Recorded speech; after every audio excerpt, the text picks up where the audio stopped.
What's up, Facebookers? Happy Tuesday. Todd Falcone here again for a quick little 5-minute live, I guess, maybe 5 to 8 minutes.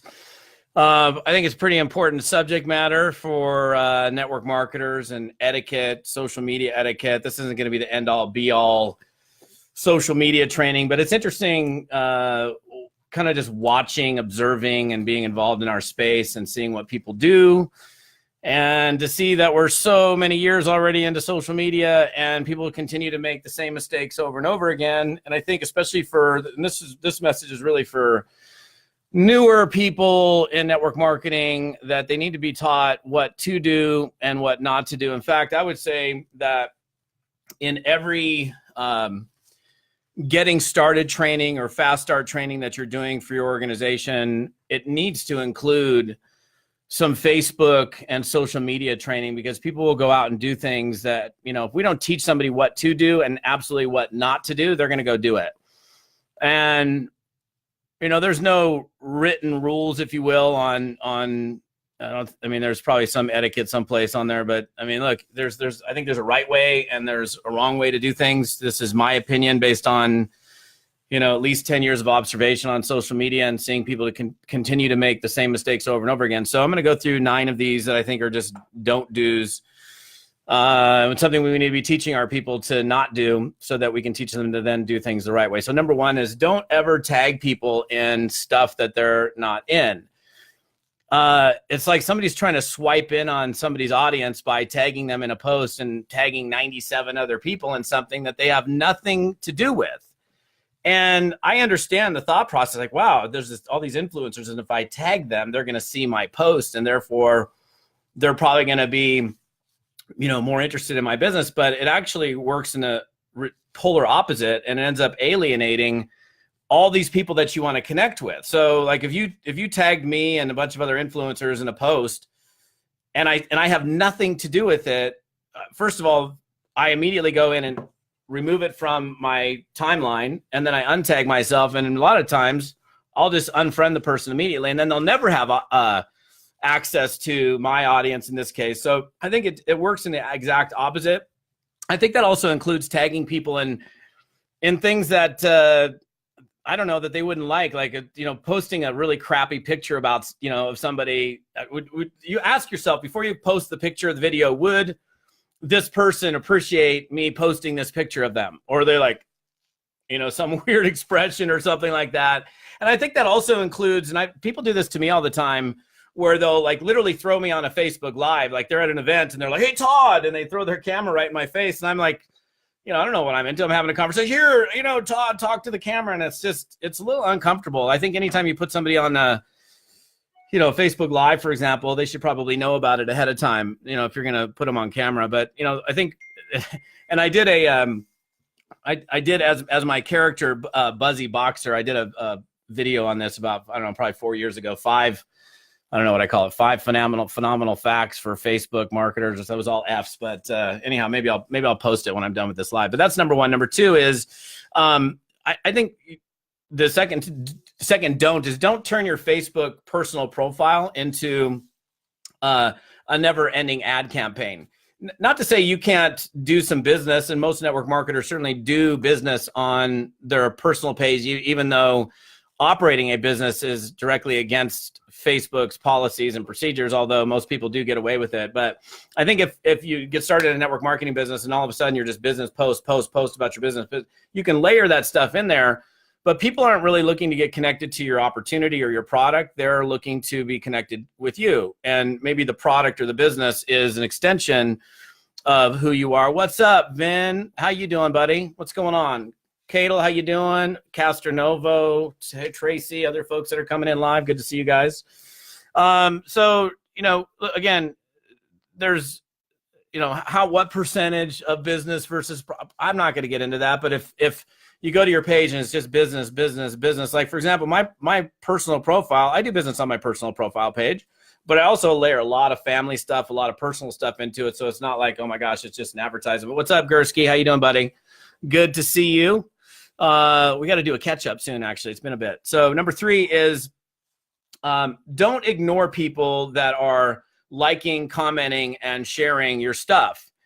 I think sometimes newer people that are trying to market, if you will, on Facebook, they think it's like a one-way street. And so I'm posting. But when you're posting and somebody likes, comments, or shares in that order, likes, comments, and shares, these are the people that are the most engaged with you. They're giving you a thumbs up, they're commenting, they're sharing in that order in terms of how engaged they are. And I think it's important for you. These are quite frankly, some of the people that you want to connect with. These are the people that you would want to private message and say, what's up, and take that quote Facebook friendship, if that's all it is, into a deeper conversation, not necessarily a pitch for your business, but these are like what I would call your hottest connections. I won't say your hottest prospects necessarily, but your hottest connections on social media. But so number 3 is do not ignore the people that are commenting, liking, and sharing. Number 4, and this still happens. I don't understand why, and it happens to me all the time, is don't private message people with a straight pitch, especially like I get it. Like every day somebody pitches me their business. Like I've never even talked to them before, never had any engagement. It's, hey, click, check this out. That's another one that gets you shut down with influencers. And I think people in general, nobody likes to be pitched. Nobody likes to have somebody just straight message them with a link. And that also includes, by the way, copying and pasting the same message to multiple people. I don't work for Facebook, but I'm pretty sure with their AI and all their tech that they have the ability to go, oh, wait a minute, hold on a second. This guy has just copied and pasted the exact same message to 22 people. Okay, you're now in Facebook jail. I don't know how they do it, but they're pretty good, and they're the tech company, so I'm sure they got that figured out. And even if they didn't have that figured out, more importantly, I think the deal is you just, again, alienating people that you want to be connected to. So that's number 4. Number 5 is don't use groups to get, use them to give. A lot of times people go into groups and they're going in there trying to get. And it's the same concept with like any kind of networking. Like to me, a Facebook group is the same thing as a networking organization or networking meeting. It's people conglomerating in one area with a mutual or common interest. Like if you're going into a vegan group or a meat eaters group or a Republican group or a Democrat group or a fitness group or whatever it is, those are people that with a common interest are going into those groups to have a conversation about whatever that is. And a lot of people go into groups and they try to go get. They're like going into the group to try to get. The best way for you to get is to give more. So if you go into a group, and I think the other thing is, like, for example, I've got people that like go into one of my groups, for example, and I'll look at them and they're in like 787 other groups. I mean, I don't even add those people. If they've got a reasonable number of groups that they're already associated with, I just won't add them. I will just not accept them into the group because they're just getting into who knows what they're doing. I mean, 800, how can you manage being in 800 other groups? I saw a guy the other day was trying to get in one of my groups and he was like 800 groups that he was a member of, and he got deleted or not added to my group. But I think it's really important that you go there to give and that you're a valued contributor.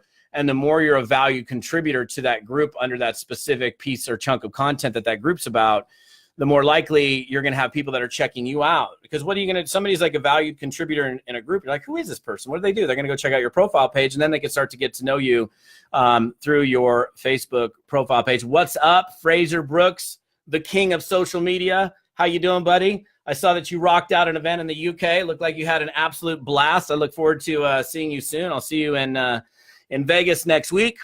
Number 6 is don't ever hijack somebody's thread with your link. It's crazy to me. Like there's a conversation that's going on and like, oh my gosh, I have headaches or I'm having a hard time sleeping. Oh, here's my link. Get my product. I mean, at least maybe start a conversation. If somebody's complaining about a headache and there's conversations going on, the wrong place to talk to that person is by hijacking their thread.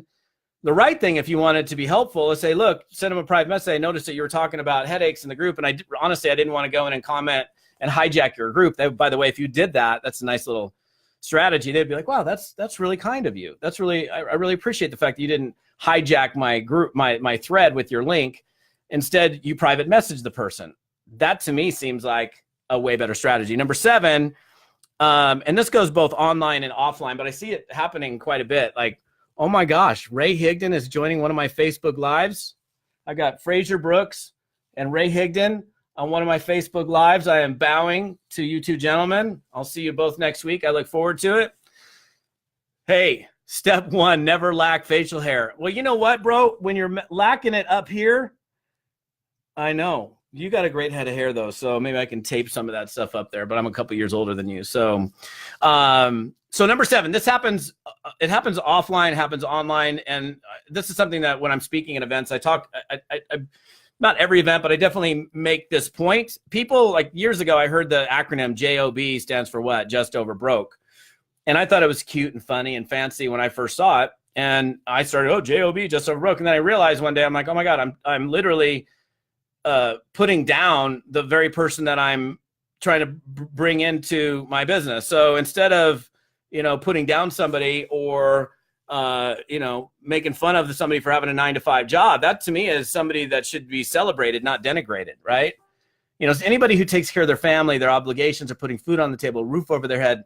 I mean, who are we to think that network marketing is the only thing out there, that we're so much better than anybody who's got a job, is a dumb person and you should do network marketing. I mean, that's kind of the message that I see people put out into the marketplace when they're putting people down that have a job. I mean, and there's, quite frankly, some people really like what they do for a living.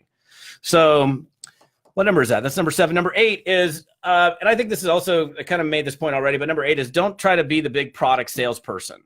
There's better strategies if you're going to use social media to share your stuff. For example, I might pull out this bottle and go, oh my gosh, this is my secret weapon to feeling absolutely amazing.